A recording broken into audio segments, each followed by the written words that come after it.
everybody, welcome back to Board Game Blender. I am Zee Garcia. Today's episode, we are talking about games that are not just for kids. And so these could be games that are marketed as kids games, but they go over really well with adults as well. They could be games that work equally well with mixed groups. And so you're going to be seeing a lot of games that I think might be good ideas to have at home in case someone comes over with kids or for your own kids, but also is one of those games that you could pull out with just friends, grown friends, and go, hey, this thing looks silly, but I guarantee you guys are going to have some fun. Plop it down on the table and, in fact, have some fun. Before we get to the episode, however, I have a little giveaway I want to do here. So, here's what we're going to do, and here's what I'm giving away. Let's touch on that first. I'm going to be giving away 2 copies of Onitama here, and I'm going to be giving away with that the 2 copies of Onitama. Each player that wins one of these is also going to get a deck of cards with gold foil. Ooh, it's a copy of the cards that are in here, but in a very limited edition gold foil printing. These are really cool. And so, here's what you need to do to enter and be eligible to be one of the 2 people that is going to win Onitama. I want you to send me an email at the email I'm going to put right here on the bottom. That is zeedicetower@gmail.com. And I want to make sure that the subject of that is Blender theme. Blender theme. And what I need you to do is quite simply tell me or give me a suggestion for a theme you would like to see us tackle here on the Blend. All right? That's it. That's all you have to do. Send me an email and let me know a theme that you think would go over well and we haven't done, that you think would work well for the Blender. And that's it. And on next episode, so in 2 weeks, I will be picking those 2 winners and they will each get a copy of Onitama and those awesome gold foil cards. All right? So that's it. I look forward to hearing from you guys. Let's make it a fun one. Have some fun with those themes. And let's kick this episode off. Here we go.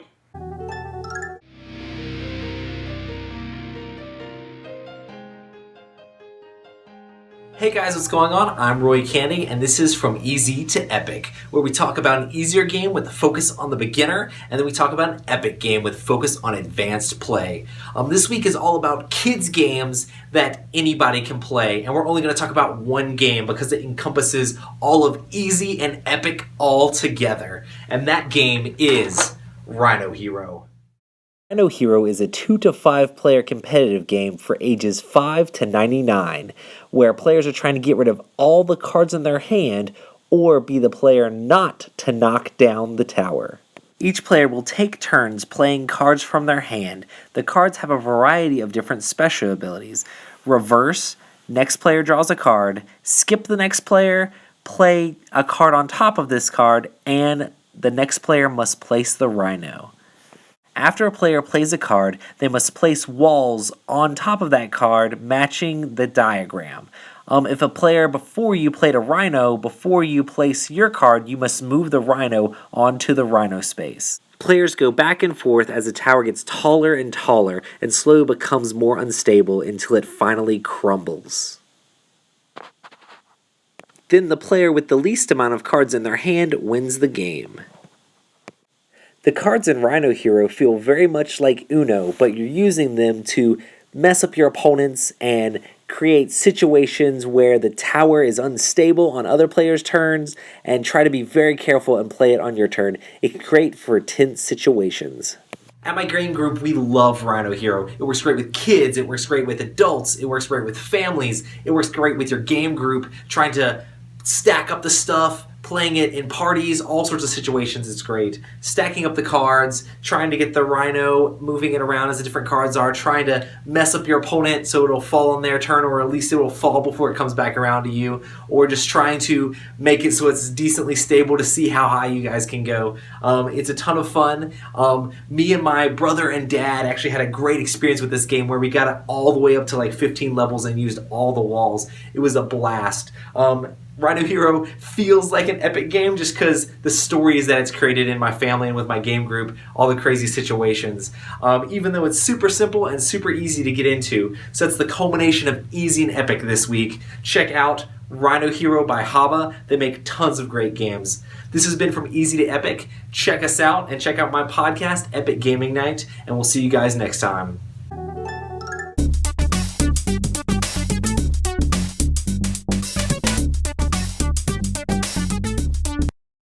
Hey guys, Tiff here, and when I saw this week's theme was not just for kids, I thought, Zee must know it's the last week of school and I'm completely swamped with concerts and grades, so he's throwing me a bone here. Indeed, as an adult running a board game club for kids, I have a vast selection of games fitting in this category, but choosing just one is hard. So why not choose a whole genre? If I had to do that, I'd say dexterity games are easily the best for crossing the kid-grown-up divide. As a top-notch representative of this style of game, Monster Tort is what I'm showing off today. Monster Tort, or Monster Bake, from Haba Games is a frantic, ultra-quick dexterity game for 2 to 4 players, or as the description says, 2 to 4 terrible bakers, trying desperately to complete cake orders as fast as possible. This is one of the few games I've played that uses the box as a central component of the game. In this case, it represents a large mixing bowl from which you'll be gathering ingredients for different cake recipes. The ingredients are marble-sized wooden balls that come in 6 colors: blue, green, yellow, orange, pink, and red. You start up the game by placing all of them in the box and revealing a recipe card. Once the card is revealed, everyone digs in with their wooden spoons, trying to be the first to collect the correct combination of ingredients into their individual wooden bowl. Once you have all the ingredients in your bowl, you shout, "Monster Stop!" And if you've completed the recipe, you keep the card as your reward. The recipe cards show anywhere from 1 to 4 balls, and since everyone is trying to go for them at the same time, it gets a little hectic, especially since you can only use one hand.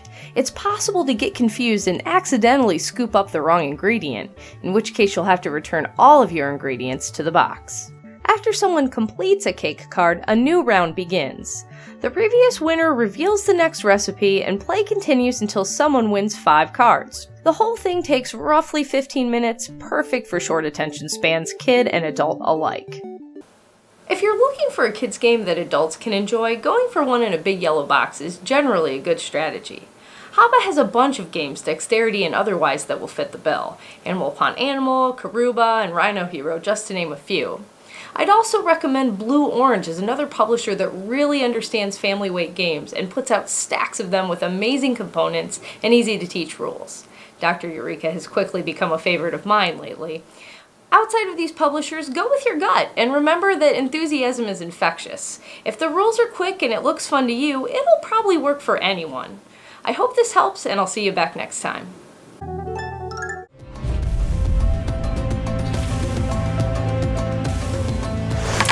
Hey guys, Anno here, and I am back with some more art thoughts for you.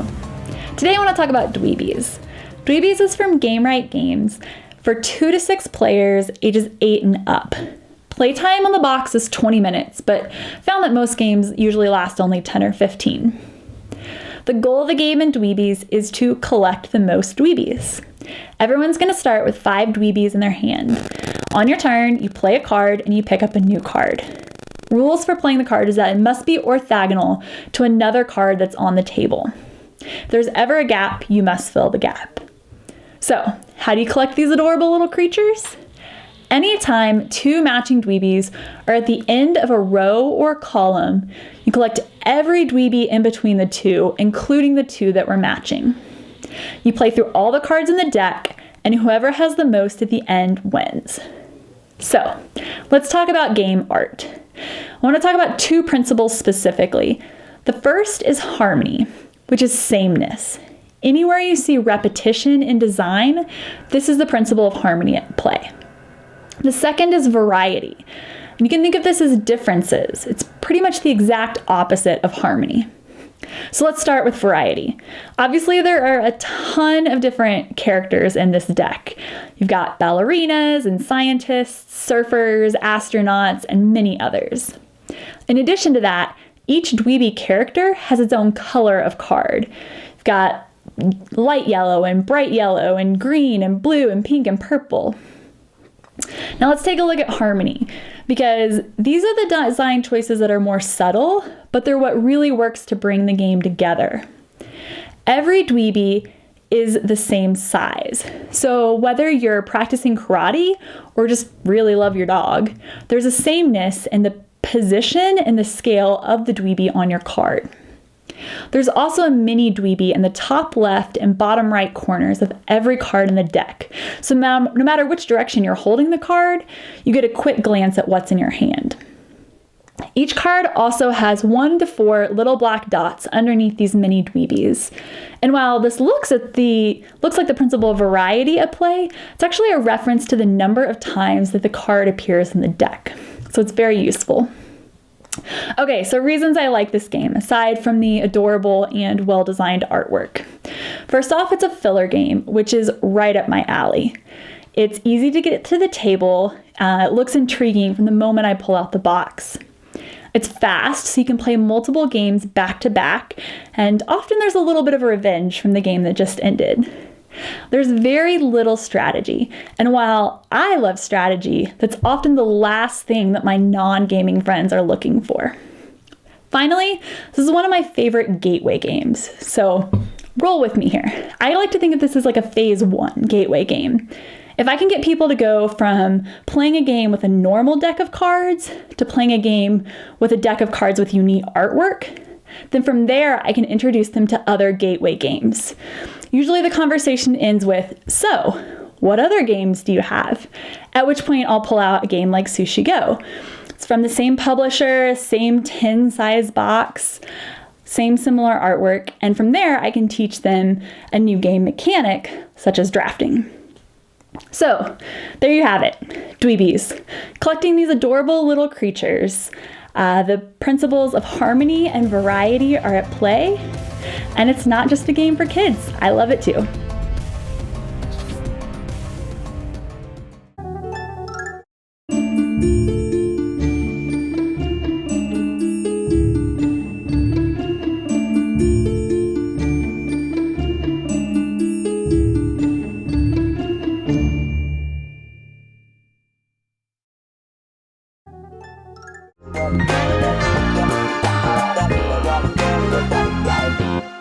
Howdy gamers, time once again for By Trard and I'm Indiana John.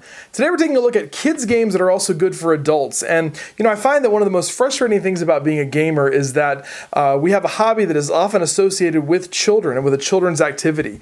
And when you're a kid, it's real natural to play and to play games. But as we get older and as we graduate from college and as we get a 401k and a mortgage, a lot of people start to think that the only way they can have fun on a Friday night is with a big bottle of Merlot and a little bit of Netflix and chill. But that's not the case. And I love being able to introduce new games to non-gamers and prove them wrong, because it doesn't take long for them to realize that games are not just for kids, they're not just for adults, they're for everybody. And everybody just needs to find the right game. So I'm going to show you 3 games now that are good for kids, but might have some additional strategic depth for adults, and just to see if you want to add them to your game collection. So let's check it out. So a lot of gamer games are strategy games where you really have to plan out your steps, and that can be a really difficult thing for kids to do. And so even for adults, you end up with people who are really good at them or really suck at them. So that's why for kids, I really enjoy dexterity games, because it gives everybody an opportunity to suck equally. It kind of levels the playing field. And one of my favorites is our buy game this time, and that is Sorry Sliders. This is from Parker Brothers and is actually available in any mass market retailer you might be able to find there. It's not too expensive. But in this game, you're playing sort of a crokinole game where you have this center board and then these tracks that your little piece is going to slide on. And these are Sorry pieces, like from the old Sorry game. They have a little ball bearing in the bottom of them, and you can just sort of slide them along this track here like that, And then you're trying to get them either to a particular targeted space or maybe into a hole or something like that. And so there's several different gameplay options in it, but this is a terrifically fun game, and I find that my kids beat me at this on a regular basis. You can knock people out of their spaces, and that's a lot of fun, a little competitive thing for kids and grown-ups alike. So this is a great one. If you're looking for a quick dexterity game and you can't afford one of those big Canadian crokinole boards, then Sorry Sliders is probably a buy game for you. One One of the most blatant money grabs that a game company can go for is to take a game that they have that's already popular, slap Junior onto the end of it, water down the rules, and then make a crappy kids version out of it. That is not the case for our try game this time, Catan Junior. This is from Mayfair, and it is a junior version of Settlers of Catan, except it has a slightly different theme to it, like a sort of a pirates and parrots sort of a theme, and it changes up one of the aspects of Settlers of Catan that I think some people find frustrating, and that's the trading part of it. And in this game, instead of trading with other players, you're trading resources with either a marketplace in the center or with the stockpile of goods itself. You can always do it a 2-to-1 trade. So you don't have to worry about other players giving you the cold shoulder and not trading with you. You always can get the things that you need, and that makes it a much friendlier game for kids. But I think it's also a really good game for adults as well. And the way that the board is set up, it's sort of a fixed board. I think it makes it fun as well. So it's a different flavor. It may not be as kind of hardcore as the regular Settlers of Catan, but a really good one to try, Catan Junior.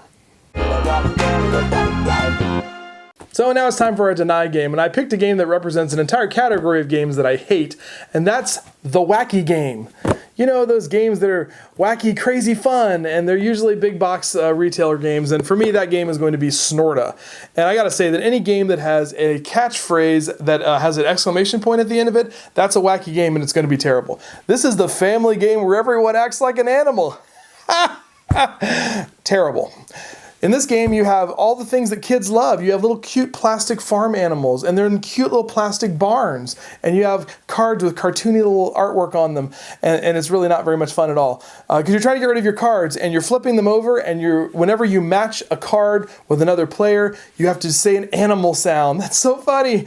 But you're not going to say the animal sound of the card you just played. And you're not going to say your animal sound. You have to remember the animal sound of the player who you just matched cards with. That's under their little barn, so you can't see it, and you have to call that out, and they're trying to do the same, and if whoever does it first wins all the cards, or loses all their cards. It's so funny, and it's terrible. And it goes on for 30 minutes, and it's not fun at all. And I'm really glad that it's out of print, and it's not fun for kids, and it's not fun for adults. And that's all I have to say. It's Snorta. It's terrible. Deny. So there you have it. Kids games that are also for grown-ups. Our Deny game, Snorta. Our try game, Catan Junior, and our excellent buy game, Sorry Sliders. If you don't have enough money for one of those Canadian crokinole boards, this is definitely the game for you. So what not just for kids games do you like to play? Let me know in the comments, and be sure to follow me on Twitter @IndieBoardGamer. So until next time, in the words of Sam Healey, I hate a lot of games!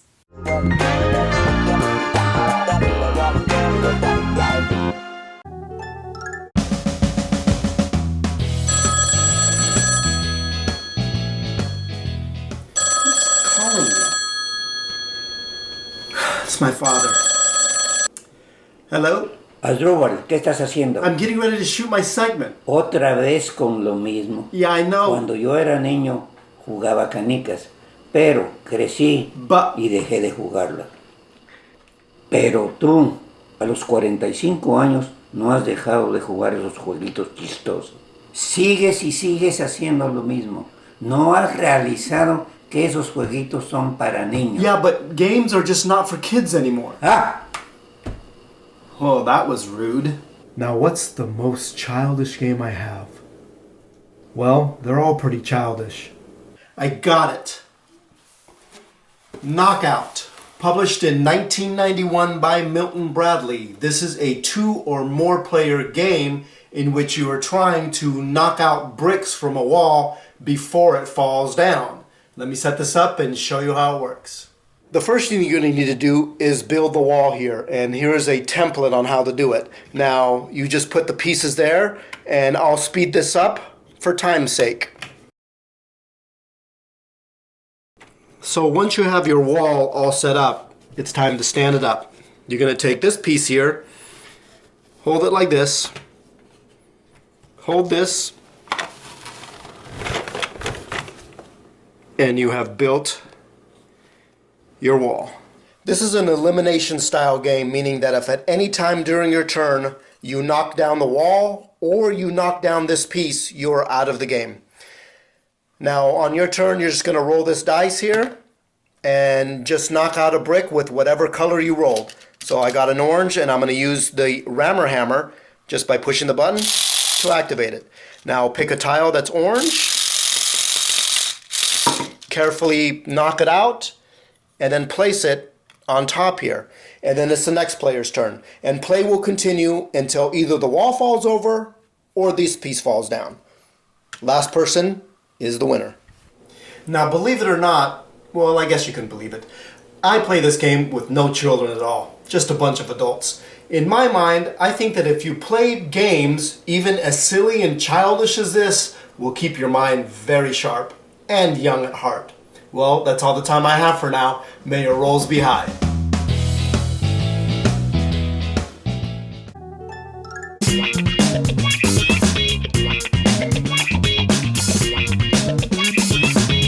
And we are live, folks. Welcome to the Sit Down Standards Unaccompanied Gamer.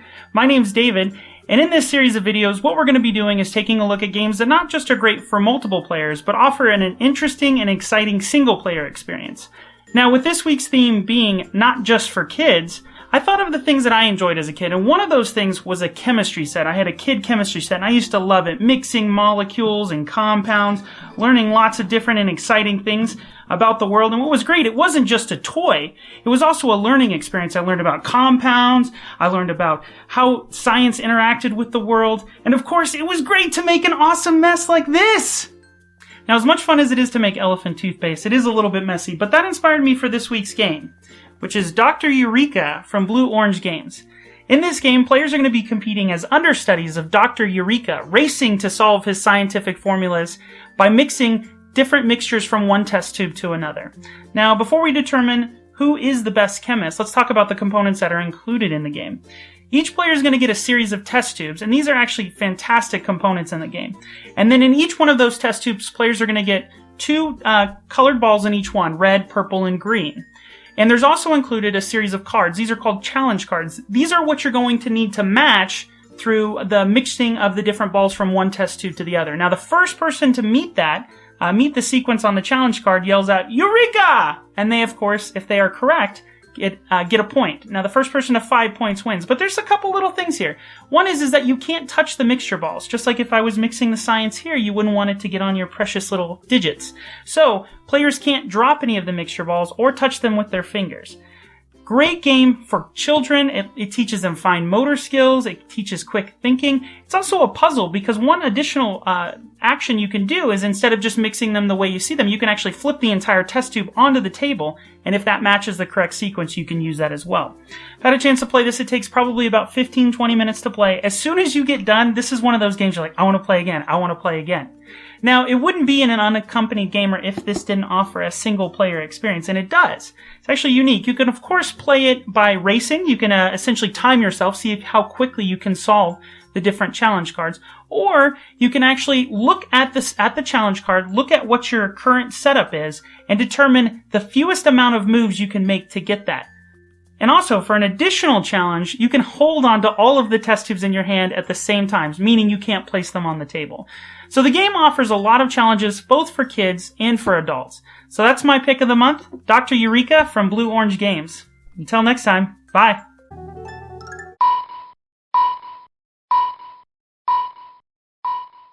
Hey folks, for today's Under the Radar, I am taking a look at Strong Stuff. Urgh. This one is clearly a game marketed towards kids. Bright yellow haba box will tell you that.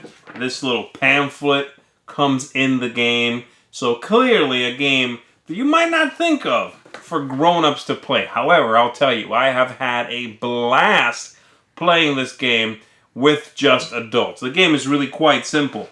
You have a bunch of these discs here, and you are going to make a circle with these discs on the table, lay them out, and they have different colors here, as you can see. And then you got this bear, this nice chunky wooden bear. He's got a front, he's got a back. You have a bunch of wooden discs of varying sizes depending on the color. So you got that, and then you got a couple of little bases that can sit on top of our fancy little bear. And so it's like a little plank that he's going to sit on top of himself like so, okay?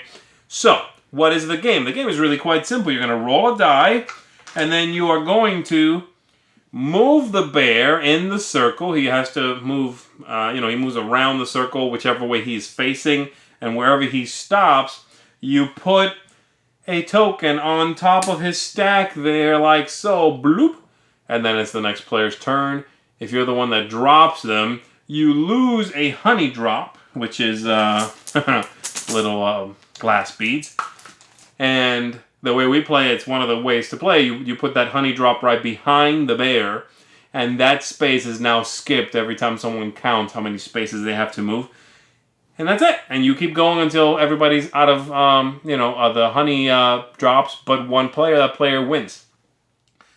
So, really simple, very straightforward dexterity game, but what makes the game is a few things that adults would do that kids wouldn't do. Things like heckling each other. Things like, pretending that, watch out, doing that sort of thing. Things like spacing these out considerably more than you would for a kid. Like getting a big table and putting them all around the table, removing all the chairs, and having people walk the perimeter of the table, right?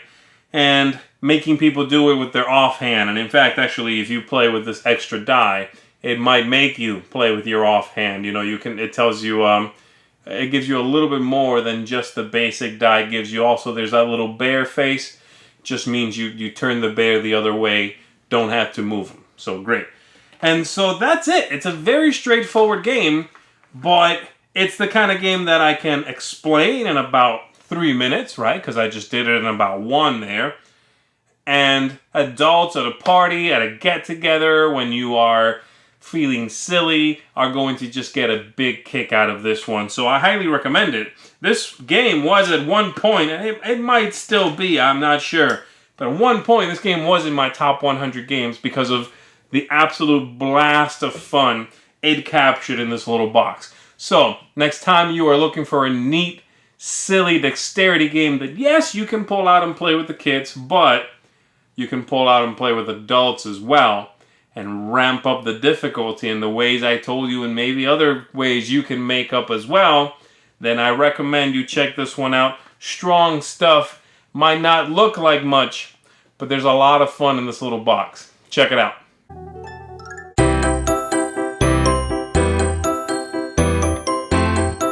Hello, welcome to Boards and Crafts, a place for quick tutorials of snacks and crafts inspired from games, for games, and all about board games. You know what is a fun kids game? Sushi Go. Let's create a corkboard to go along with those pins we made last episode. The supplies that you'll need for this project includes painting supplies, acrylic paint, pencils, a ruler, corkboard, and wood glue. Before you paint, use a ruler and pencil to measure out 1-inch cubes to make the painting easier. Use the black paint to outline the areas you want to paint red, then fill the rest with black. Let this dry for a bit, then fill in the areas with white. This will help the red show up better later. Let this dry for about 30 minutes, then add the red paint. After that dries for another 30 minutes, add your second layer of red. This one should be a little darker, so adding a drop of black paint should do the trick. The corkboard I used was pretty thin, so I ended up using wood glue and attached the painted corkboard to another. There are a variety of ways to mount this to your wall, so it's best to look online to find the method that best suits your needs. And that's it! If you guys have any ideas for tasty treats or creative crafts inspired by any of the board games mentioned in this episode, comment below or tweet them at me at artsyrobot. Thank you guys for watching, and I hope that you have an awesome day.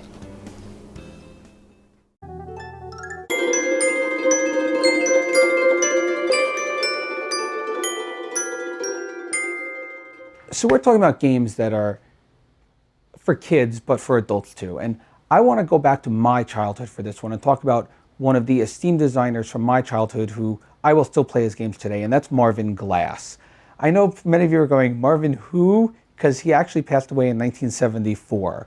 But he designed some of the best children's games of the time and games that are still being played today. Let's talk about his most famous game first, and that's Operation. This is a game where I don't know how many different sets of Operation I've had. The original one, I know I've had the Nightmare Before Christmas one, which I gave to my niece and nephew. I have the Star Wars one, which has R2-D2, and you're doing Operation on R2-D2. And this is just a great game. I mean, you take the little mechanical tool, you put it in, you don't want to hit the side, because if you do, you get bzzz. And it's a game that has stood the test of time. It's good for kids, it's good for adults, it's just a great game. He also did a few other games during that time. Let's talk about Mousetrap. Mousetrap is another great game.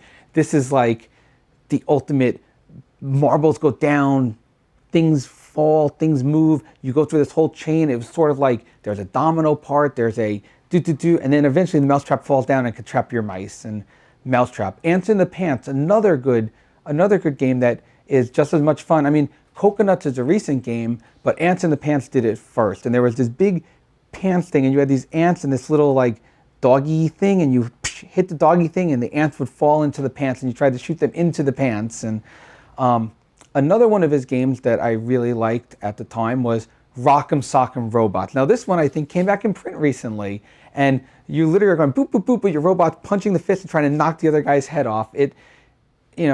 Good for kids, good for adults, good for everyone. Another game of his, which isn't so much in this, I guess, mechanical playing around with the parts, is Masterpiece. Now this one's actually one of the old school auction games and started a trend in auction games at the time. You have different works of art, and they could be valued from 0 to $1 million, and you're kind of bidding on them and trying to figure out which pieces of art you want to try to collect the best set of art in the game. Masterpiece was one of the starts of auction style games, and of course that came out in the 60s as well, but it is one of those games that I think stands the test of time. In fact, all of his games do, and they're good for children of all ages or adults like me of all ages. Again, those games that you want to play, Ants in the Pants, Mousetrap, Rock'em Sock'em Robots, and of course the game that he's most well known for, Operation. So let me end it with the bzzz. And that again is my designer spotlight, Marvin Glass.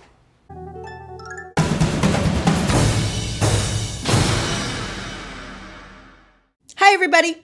I'm a big fan of setting high expectations for children and for letting yourself enjoy kid things no matter how old you are.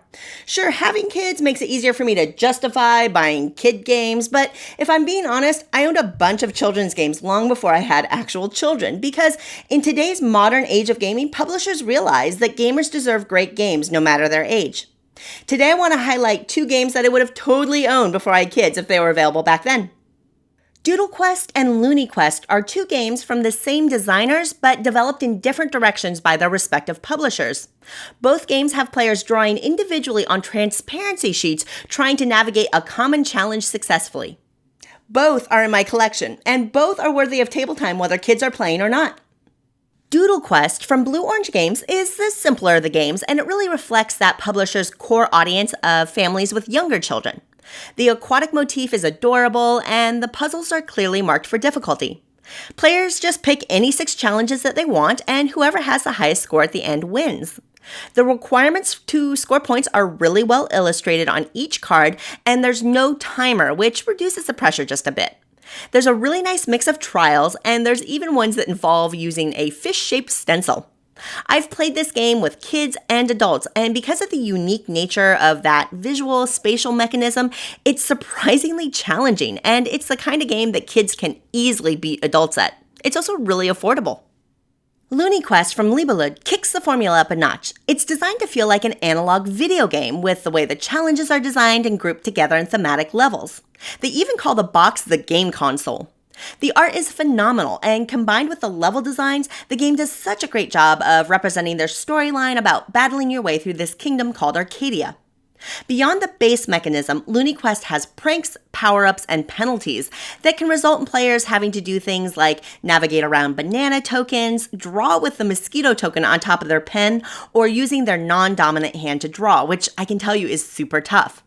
These add up during the game and can create quite the challenge, which is great for adults, but it might be a bit much for the younger players. Overall, Looney Quest is definitely the more complex game, and it hasn't really been available in the US, but it was recently announced by Asmodee that they're finally bringing it to the US market, so keep your eyes out for it. Doodle Quest and Looney Quest share that same unique base mechanism that makes you use a different part of your gaming brain that you don't usually get to exercise when playing board games. And between the 2 of them, there's a really nice range in difficulty.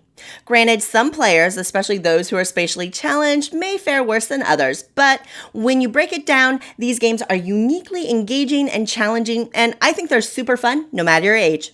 See you next time!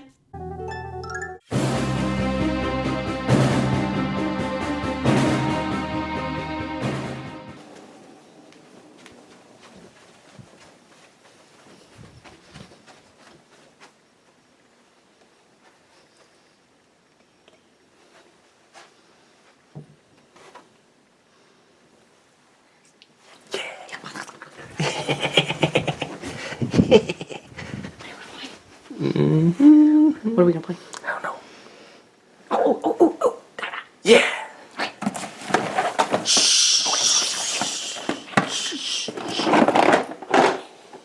Let's do this.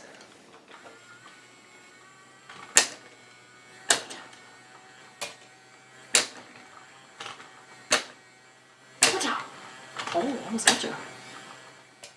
What is going on over there? What the? Domination, yeah!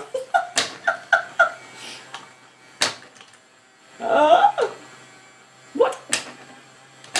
Fates are with you, Drake. In your face! What?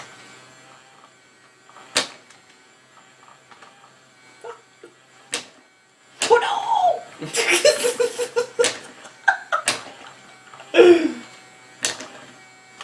What? No. Oh, what is that? Ah! What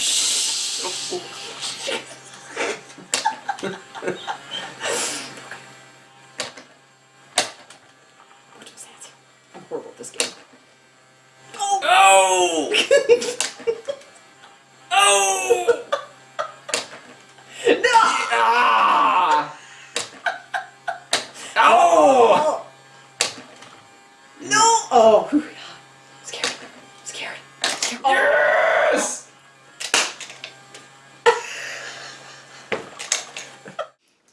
Well, there you have it. Lupin Chewy. A reskinning of a 1990s game, Lupin Louie. This one's for 3 players, that one's for 4 players. And I just found out that they reprinted Lupin Louie recently, so you have your choice of which one you want. Do you want Star Wars with 3 players, or Lupin Louie with 4 players, which is like a bomb-storming plane game. It's fun for all ages. It's more directed towards kids, but adults can have fun with it as well. Yes, now it might get a little longer with the adults playing because they're better at it, but so be prepared that it's not going to go quite as quickly if you're not playing with children. But it's a pretty fun, lighthearted little silly game. Yep. So check it out, Lupin Chewy. Thanks guys so much for watching. Cool catchphrase!